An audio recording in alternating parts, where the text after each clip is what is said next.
السلام علیکم ورحمۃ اللہ وبرکاتہ۔ رسول اللہ صلی اللہ علیہ وسلم کو کوئی خوشی والا معاملہ یا خوشخبری ملتی تو اللہ تعالیٰ کے حضور سجدہ شکر میں گر پڑتے۔ نعمت آزادی کا شکر ادا کرنے کے چند طریقے۔ سجدہ شکر ادا کریں۔ آزادی اور زندگی جیسی انمول نعمتیں میسر ہیں۔ شکر نعمتوں کی حفاظت کا ذریعہ ہے۔ بولیں الحمدللہ رب العالمین۔ تہجد، اشراق، چاشت کے نوافل کی تعداد بڑھا دیں۔ اگر نہیں پڑھتے تو آج سے شروع کر دیں۔ اللہ کی راہ میں مال لگائیں، وقت لگائیں۔ خیانت، بد زبانی، فحاشی سے اپنے گھر، محلے اور ملک کو پاک اور پاکیزہ رکھیں۔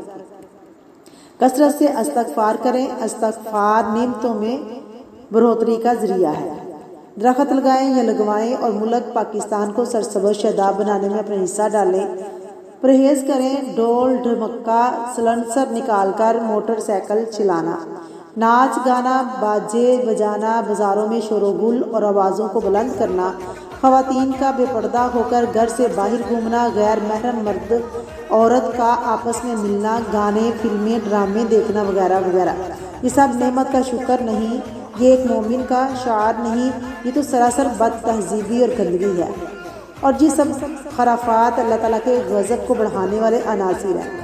یہ سب کام آزادی کے خلاف ہیں۔ الگ ملک کا مقصد، الگ ملک حاصل کرنے کا مقصد یہ تھا کہ اس ملک کو پا کر اللہ تعالیٰ کی عبادت کی جائے، قانون شریعت نافذ کیا جائے، چور کو چوری کی سزا ملے، زانی کو زنا کی، قاتل کو قتل کرنے کی، الغرض ہر مجرم کو اس کے جرم کی سزا قرآن و سنت کے مطابق دی جائے۔